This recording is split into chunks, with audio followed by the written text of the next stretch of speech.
మీరందరూ కష్టపడి తండాలలో గూడాలలో మారుమూల పల్లెల్లో మీ తల్లిదండ్రులను మీ కుటుంబ సభ్యులను మీ నాయనమ్మ తాతలను మీ అమ్మమ్మల్ని తాతల్ని అందరినీ ఈ ఒక్కసారి మా కోసం ఓటేయండి. ఇది మా భవిష్యత్తు, మా భవిష్యత్తులో మేము ఆనందంగా ఉండాలి అని అంటే ఈ ఒక్కసారి మేము అడిగినట్టుగా ఓటేయండి అని చాలామంది విద్యార్థులు గ్రామాలలో కాంగ్రెస్ పార్టీ కార్యకర్తలు నాయకులు కాకపోయినా వాళ్ళకంటే ఎక్కువగా శ్రమించి ఇల్లు తిరిగి మా కాంగ్రెస్ పార్టీ శాసనసభ్యులను ఆనాడు గెలిపించడం జరిగింది.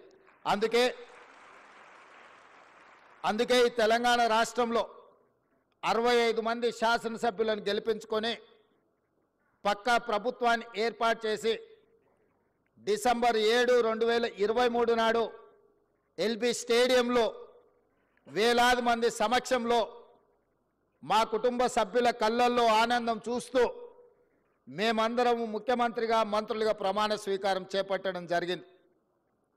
ఏ ఎల్బీ స్టేడియంలో మాకు ఉద్యోగాలు వచ్చి మేము బాధ్యతలు తీసుకున్నప్పుడు మా కుటుంబ సభ్యులు ఎంత సంతోషంగా ఉన్నారో, కొన్ని సంవత్సరాల నుంచి నియామకాలు జరగక ఉద్యోగ ఉపాధి అవకాశాలు లేక లక్షలాది మంది నిరుద్యోగ యువకులు నిరాశ చెందుతున్న సందర్భంలో మా మంత్రివర్గం ఆలోచన చేసి సంవత్సరాల కొద్దీ వాయిదా పడుతున్న ప్రభుత్వ ఉద్యోగాలను 90 రోజుల్లోనే 30,000 ఉద్యోగాలు వాళ్ళ తల్లిదండ్రుల కళ్ళల్లో ఆనందం చూసే విధంగా, వాళ్ళ కుటుంబ సభ్యులు సంతోషపడే విధంగా అదే ఎల్బీ స్టేడియంలో 31,000 మంది నిరుద్యోగులకు ఉద్యోగ నియామక పత్రాలు మేము అందించడం జరిగింది.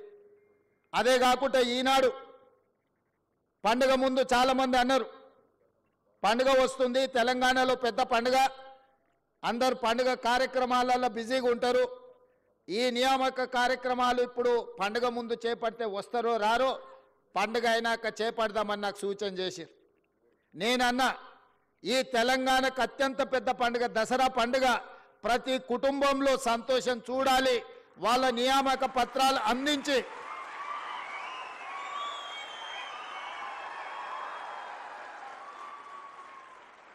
$1,635 మందికి ఉద్యోగ నియామక పత్రాలు అందించడం ద్వారా ప్రతి వాళ్ళ కుటుంబాలలో ఏ విధంగా అయితే మనకు బాధ్యత వచ్చినప్పుడు, పదవులు వచ్చినప్పుడు మన కుటుంబ సభ్యులు సంతోషపడ్డారో, ఇవాళ వాళ్ళకు కూడా ఉద్యోగ నియామక పత్రాలు ఇస్తే వాళ్ళ తల్లిదండ్రులు కూడా అంతే సంతోషంగా దసరా పండుగ చేసుకుంటారు, వాళ్ళ కళ్ళల్లో ఆనందం చూడాలి. ఉద్యోగాలు వచ్చిన వాళ్ళే కాదు, వాళ్ళ తల్లిదండ్రులను కూడా ఈ కార్యక్రమానికి ఆహ్వానించండి, శిల్ప కళావేదికలో ఏర్పాటు చేయండి అని చెప్పి మా అధికారులకు ఆదేశించడం జరిగింది. ఈరోజు ఇంత అద్భుతమైన ఇంత మంచి కార్యక్రమం, నేను చాలా సభలు సమావేశాలు మీకు తెలుసు వెళ్తుంటాను, ఆ సభలలో సమావేశాలలో సంతోషంతో కొట్టే చప్పట్లు లేకపోతే కూలీకి వచ్చిన వాళ్ళు కొట్టే చప్పట్లకు తేడా నేను గుర్తిస్తా. ఇవాళ మీరు కొడుతున్న చప్పట్ల వెనుక మీ సంతోషం, మీ కుటుంబ సభ్యుల యొక్క ఆనందం కొట్టొచ్చిన కనిపిస్తుంది. ఎందుకంటే ఏళ్ల కొద్దీ నిరీక్షించే మీ కళ ఈరోజు సాకారం కాబోతుంది. ఈ కళ సాకారం కాబోతున్న వేళ మీ ఆనందాన్ని చప్పట్ల ద్వారా వ్యక్తపరుస్తుందన్న సంగతి ఈ వేదిక మీద ఉన్న నాకు స్పష్టంగా అనిపిస్తుంది. మిత్రులారా, మీ అందరికీ నా సూచన ఒక్కటే, ఈ తెలంగాణ రాష్ట్రం ఆషామాషిగా రాలే. ఈ తెలంగాణ రాష్ట్రం మీలాంటి వేలాది లక్షలాది మంది విద్యార్థిని నిరుద్యోగ యువకులు ఉద్యమాలు చేసి వందలాది మంది పిల్లలు ఆత్మ బలిదానాలు చేసుకుంటే రాష్ట్రాన్ని తెచ్చుకున్నాం. ఆ రాష్ట్ర సాధనలో ఇంధనంగా పనిచేసిందే నిరుద్యోగ సమస్య. తెలంగాణ వెనుకబాటుతనం, తెలంగాణను వెనుక వేయబడ్డది. తెలంగాణ పునర్నిర్మాణంలో తెలంగాణ బిడ్డలు భాగస్వాములు కావాలన్న ఆలోచనతోటి లక్షలాది మంది విద్యార్థులు యూనివర్సిటీలు వదిలి ఉద్యమ బాట పట్టి తెలంగాణ రాష్ట్రాన్ని సాధించుకున్నాం. ఆ సాధించుకున్న తెలంగాణ రాష్ట్రంలో ఈరోజు తెలంగాణ భవిష్యత్తును తీర్చిదిద్దడానికి మీరందరూ ఈరోజు ప్రతిన చేయబోతున్నారు. ఈ తెలంగాణ నిర్మాణంలో మీరు భాగస్వాములు కాబోతున్నారు. ఇది బాధ్యత. ఇది బాధ్యతనే కాదు, ఇది ఒక భావోద్వేగం. నేను ప్రతి ఉద్యోగ నియామకాల సందర్భంగా నేను చెప్తున్నా, ఇది ఉద్యోగం కాదు, ఇది భావోద్వేగం. ఈ తెలంగాణ నిర్మాణంలో మనం భాగస్వాములం అవుతున్నాం. ఏ విధంగా అయితే ముఖ్యమంత్రి నాకు ఒక భావోద్వేగమో, ఏ విధంగా అయితే లక్షలాది మందికి రాని అవకాశం ఈరోజు నాకు ముఖ్యమంత్రి వచ్చిందో, ఈరోజు ఇంజనీర్లుగా మీకు కూడా లక్షలాది మంది విద్యార్థులు పోటీ పడితే మీరు ఎన్నికైనరు. మీ బాధ్యతను మీరు మరవద్దు. ఈ ఉద్యోగాన్ని ఉద్యోగంలాగా కాకుండా భావోద్వేగంగా భావించండి. ఈ తెలంగాణ నిర్మాణంలో మీరు భాగస్వాములు కాబోతున్నారు. తెలంగాణ భవిష్యత్తు నిర్మాణంలో ఈ ఇంజనీర్లదే కీలకమైన బాధ్యత. పెద్దలు కోమటిరెడ్డి వెంకటరెడ్డి గారు చెప్పినట్టు మీరు బాధ్యతాయుతంగా వ్యవహరించండి. ఎవరిని ఆదర్శంగా తీసుకోవాలో మీ కళ్ళ ముందలో ఉన్నాయి. బాక్రానంగల్ డ్యామ్ నుంచి నాగార్జున సాగర్, శ్రీశైలం, శ్రీరామ్ సాగర్ వరకు పండిత్ జవహర్లాల్ నెహ్రూ గారి సమయంలో మొదటి ప్రధానమంత్రి కట్టిన ప్రాజెక్టులు ఎన్ని వర్షాలు, వరదలు, తుఫాన్లు, ఉప్పెనలు వచ్చినా నిటారుగా నిలబడి ఆ నాణ్యత అక్కడ కళ్ళ ముందు కనిపిస్తుంది. ఆ రోజు సాంకేతిక నైపుణ్యం లేదు, ఈ యంత్ర సామాగ్రి లేదు. మనుషులనే పెట్టి సంవత్సరాల కొద్దీ అక్కడ క్యాంపులేసి అక్కడ కూర్చొని నిర్మాణం చేసి ఇవాళ ఈ తెలంగాణను నిర్మించడం జరిగింది. ఇదే కాదు, మోక్షగుండం విశ్వేశ్వరయ్య 1908లో హైదరాబాదు నగరాన్ని వరదలు వచ్చి ఉప్పెనై కమ్మేసి వేలాది మందిని పొట్టన పెట్టుకున్నప్పుడు ఆ వరదల్ని నియంత్రించడానికి ప్రపంచంలో ఉండే ఇంజనీర్లందరినీ కూడా వారు సంప్రదించడం జరిగింది. అందులో మోక్షగుండం విశ్వేశ్వరయ్యను వారు నియమిస్తే వారు ఈరోజు నిర్మించిన man made wonders Osman Sagar, Himayat Sagar, మనం ముద్దుగా పిలుచుకునే గండిపేట నుంచి మొదలు పెడితే పురాణపూర్ బ్రిడ్జ్ల వరకు ఈరోజు హైదరాబాదు నగరంలో ఆనాడు ఈ వరదల్ని, అనంతగిరి కొండల్లో నుంచి వచ్చే వరదల్ని నియంత్రించడం ద్వారా, నిలువరించడం ద్వారా గండిపేట, ఉస్మాన్ సాగర్లను నిర్మించి ఖాళీ నీళ్ల కోసమే కాదు వాటిని తాగునీటి వనరులుగా మార్చి లక్షలాది మంది హైదరాబాదు ప్రజలకు దాహార్తిని తీర్చడానికి మోక్షగుండం విశ్వేశ్వరయ్య నిర్మించిండు. వారు ఇంజనీర్ కాబట్టే, క్వాలిటీ కలిగిన ఇంజనీర్ కాబట్టే అలాంటి గొప్ప మ్యాన్ మేడ్ వండర్స్ను, అద్భుతాలను నిర్మించి మనకిచ్చిండు. 115 సంవత్సరాలైనా మొన్న ఎండాకాలంలో గోదావరి, కృష్ణలో కరువు వచ్చి ఎండిపోయి తాగునీటి సమస్య ఏర్పడ్డప్పుడు హైదరాబాదు నగర దాహార్తిని తీర్చింది ఉస్మాన్ సాగర్. అదేవిధంగా ఈ గండిపేట్, ఈ ప్రాజెక్టులు ఆ రోజు మాకెందుకు లేని, లేదా ఏ 10 ఏళ్ళుంటే చాలను కట్టినుంటే ఇవాళ మనకు ఈ పరిస్థితిలో మన ఆదుకుంటుండేనా? ఇవాళ మీరు ఆలోచన చేయండి. అద్భుతమైన నిర్మాణాలు ఆనాడు కట్టిన ఇంజనీర్లు, ఉస్మానియా యూనివర్సిటీ కావచ్చు, లేకపోతే హైకోర్టు కావచ్చు, ఉస్మానియా హాస్పిటల్ కావచ్చు, ఈరోజు నడుస్తున్న అసెంబ్లీ కావచ్చు, ఇట్లా చెప్పుకుంటూ వెళ్తే హైదరాబాదులో అద్భుతమైన నిర్మాణాలు ఏవైతే ఉన్నాయో ఈ హైదరాబాద్కి ఒక చారిత్రాత్మకమైన కట్టడాలను అందించి 100 సంవత్సరాలు ఈ కాలాన్ని తట్టుకొని నిలబడ్డ చార్మినార్ లాంటివి ఇంజనీర్లు కట్టబట్టి నాణ్యత ఉండబట్టే ఇవాళ అవన్నీ ఉన్నాయి. మీరు చార్మినార్ నుంచి ఉస్మానియా యూనివర్సిటీ వరకు కట్టిన ఇంజనీర్లను ఆదర్శం తీసుకుంటారా? ఉస్మాన్ సాగర్, హిమాయత్ సాగర్ను నిర్మించిన ఇంజనీర్లను ఆదర్శం తీసుకుంటారా? నాగార్జున సాగర్, శ్రీశైలం, శ్రీరామ్ సాగర్ కట్టిన ఇంజనీర్లను ఆదర్శంగా తీసుకుంటారా? నిజాం సాగర్ను కట్టిన ఇంజనీర్లను ఆదర్శంగా తీసుకుంటారా? నిజాం షుగర్ నిర్మించిన ఇంజనీర్లను ఆదర్శంగా తీసుకుంటారా? లేకపోతే కాళేశ్వరం కట్టిన వాళ్ళని ఆదర్శంగా తీసుకుంటారా? మీరు ఆలోచన చెయ్యండి. ఈ ప్రభుత్వం వచ్చినాక గత 10 ఏళ్లలో నిర్మించినాయి ఏవైనా సరే ఎక్కడికైనా వెళ్దాం. ఇవాళ మాటలు మాట్లాడుతున్న మంత్రులకు నేను సూటిగా సవాలు విసురుతున్నా. మీరు కట్టిన డబుల్ బెడ్రూమ్ ఇండ్ల దగ్గరికి పోదామా? మీరు వేసిన రోడ్ల దగ్గరికి పోదామా? మీరు నిర్మించిన అమరవీరుల స్తూపం దగ్గరికి వెళ్దామా? ఈరోజు మేము కూర్చుంటున్న సచివాలయానికి మీరు వస్తారా? లేకపోతే 1,00,000 కోట్లు ఇప్పటికే కాంట్రాక్టర్లకు బిల్లులు చెల్లించిన కాళేశ్వరం, మేడిగడ్డ, సుందిల్ల, అన్నారం బ్యారేజ్ల దగ్గరికి వెళ్దామా? మీరే కడితిరి, మీరే మింగుతిరి, మీరు ఉండగానే కూలిపాయ.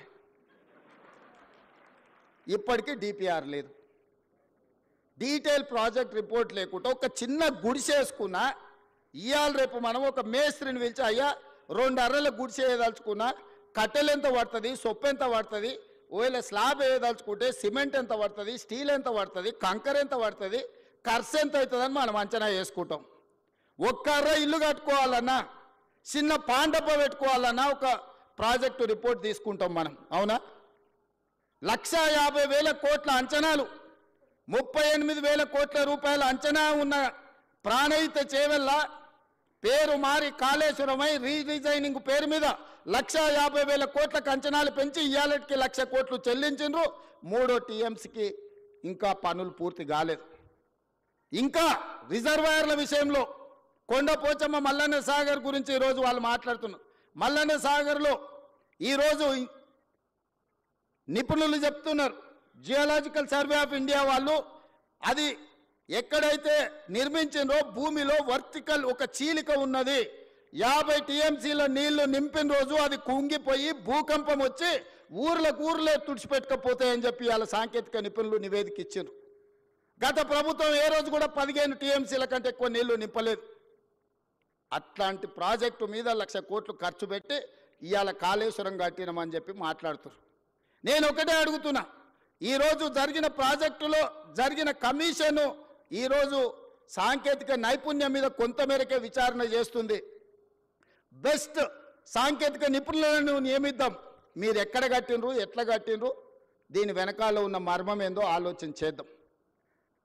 ఈ గత 10 ఏళ్లలో జరిగిన నిర్మాణాలు మీరు ఏదైనా తీసుకోండి, మీ ఊర్లో కట్టిన చెక్ డ్యాములు తీసుకోండి, మీ ఊర్లో వేసిన రోడ్లను తీసుకోండి, మీ పల్లెల్లో కట్టిన డబుల్ బెడ్రూమ్ ఇళ్లను తీసుకోండి, లేకపోతే చిన్న చిన్న గ్రామ పంచాయతీ కార్యాలయాలు నిర్మిస్తే కూడా గత 10 ఏళ్లలో ఏం పనులు చేసిరో మీరు ఒక్కసారి చూడండి.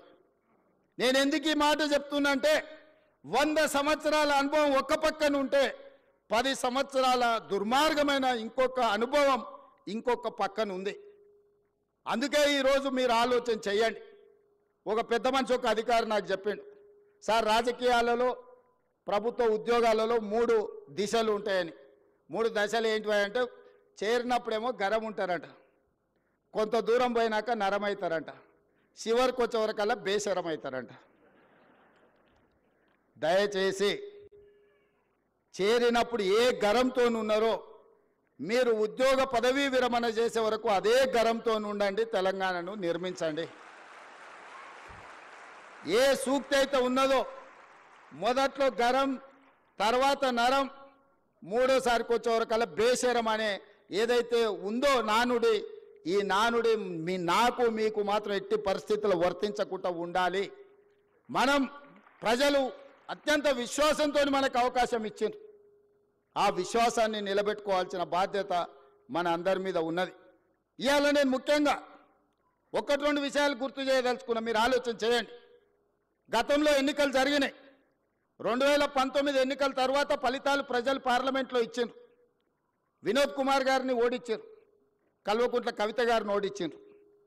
6 నెలలు తిరిగే లోపల ఒకరికి ఎమ్మెల్సీ ఇచ్చారు, ఒకరికి ప్లానింగ్ కమిషన్ వైస్ చైర్మన్ ఇచ్చారు. వాళ్ళ కుటుంబ సభ్యులకు ఉద్యోగం పోతే ప్రజలు తిరస్కరిస్తే, ప్రజలు తిరస్కరించింది కాబట్టి పక్కన పెట్టాలన్న ఆలోచన చేయకుండా ఎంబడే వాళ్ళ కుటుంబ సభ్యులకు నియామక పత్రాలు ఇచ్చింది. కానీ 2017లో నోటిఫికేషన్ ఇచ్చిన మీ ప్రిన్సిపల్స్ని ఎందుకు నియామకం చేయలేదు?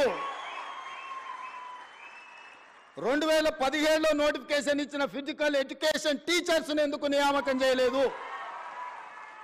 తన కుటుంబానికి ఒక నీతి, మన కుటుంబాలకు ఇంకొక నీతి.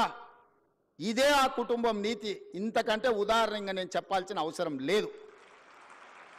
ప్రతివాడు ముసుగు తొడుక్కుంటాడు, కానీ ఓ సందర్భంలో ముసుగు తీస్తారు. లాలూ ప్రసాద్ గారు ఓ ఉపన్యాసంలో చెప్పిండు, ఊర్లో రజకుడి గాడిద మీద ఒక దుప్పటి, రాముల వారి బొమ్మ ఉన్న దుప్పటి ఉండేదంటే ఎప్పుడు మూటలు మోసే గాడిద. అది ఊర్లో ఎవరు చేనులో మేయడానికి పోయినా అక్కడ ఆ చేను వాళ్ళు కొట్టకపోను చూడంగానే దండం పెట్టేదని. గాడిద ఏమనుకున్నదంటే నాకు ఇంత గౌరవం ఉంది, ఈ మొత్తం ఏ గడ్డి అయినా మేయొచ్చు అని ఊరి మీద పడి తింటా ఉన్నది. ఓ రోజు ముళ్ళ చెట్ల నుంచి పోతుంటే ఆ పైన వేసిన బొంత మీద ఉన్న రాముడు బొమ్మ ఉన్న బొంత ఆ చెట్టుకు తగిలి అది బయటికి పోయింది. గాడిద చైన్లకు పోయి మెయ్యంగానే దుడ్డు కర్ర తీసుకొని కొడితే నడ్డి ఇరిగింది. ఎందుకు చెప్తున్నా అంటే ఆయనకు కూడా తెలంగాణ ఉద్యమం అనే ఒక ముసుగు రక్షణ కవచం కొంతకాలం ఉన్నది. ఆ తెలంగాణ ఉద్యమం కోసం మీరు అందరు చేతులెత్తి దండం పెట్టారు. అది వారి గొప్పతనం అని వారు అనుకుంటున్నారు. అది తెలంగాణ ఉద్యమం యొక్క గొప్పతనం, విద్యార్థిని నిరుద్యోగ యువకుల యొక్క త్యాగం. ఇవాళ ముసుగు తొలగింది కాబట్టి ముఖం చెల్లక ఆయన ఎక్కడున్నాడో ఇక ఈ పిల్లలు రోడ్ల మీద పడి నోటుకొచ్చింది మాట్లాడుతారు. 10 ఏళ్లలో మీరు చేపట్టని నియామకాలు 10 నెలల లోపల ఈరోజు 60,000 ఉద్యోగ నియామకాలు. రేపు 9 తారీఖు నాడు ఎల్బీ స్టేడియంలో 11,063 టీచర్ల ఉద్యోగ నియామక పత్రాలు అందించడం ద్వారా తండాలలో, గూడాలలో, మారుమూల పల్లెల్లో ఉన్న పేదల పిల్లలకు విద్యను అందించాలి, పాఠశాలలు ప్రారంభించాలి. దళితులు, గిరిజనులు, ఆదివాసీలు, బలైన వర్గాలు, మైనార్టీల పిల్లలు విద్యకు దూరం కావద్దు అని 11,063 మంది టీచర్ల నియామకాలు దసరా కంటే ముందు 9 తారీఖు నాడు సాయంత్రం 4 గంటలకు ఇవ్వబోతున్నాము. ఇది మా చిత్తశుద్ధి, ఇది మా బాధ్యత. నేను గొప్ప అనుకోవడం లేదు, ఇది బాధ్యత అనుకుంటున్నా. ఎందుకంటే తెలంగాణ నిర్మాణంలో పిల్లలు చదువుకున్నప్పుడే ఇవాళ మీరైనా మేమైనా ఈ వేదిక మీద ఇక్కడికి రాగలిగినామంటే మనం చదువుకోవడం వల్ల, ప్రభుత్వ పాఠశాలల్లో టీచర్లు మనకు చదువులు చెప్పడం వల్ల. 90% ఇక్కడికి వచ్చిన వాళ్ళు గవర్నమెంట్ స్కూల్లో చదువుకున్న వాళ్ళు నాకు తెలిసినంత వరకు.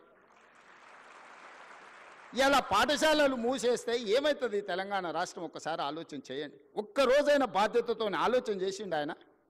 ఒక్కరోజైనా అసెంబ్లీలో చర్చ జరిగిందా? ఈ ప్రభుత్వం వచ్చినాక తెలంగాణ అసెంబ్లీలో చర్చలు మీరు చూస్తున్నారు కదా, బాజాబ్తా చర్చ పెడుతున్నాం కదా, మాకేం దాపరికం ఉంది?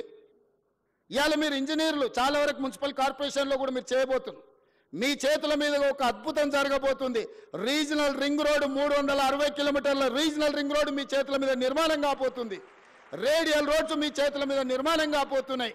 ఫ్యూచర్ సిటీ ఎయిర్పోర్ట్కు కూతవేటు దూరంలో ఫ్యూచర్ సిటీ, ఫార్మా సిటీ నిర్మాణం కాబోతుంది. మీ చేతుల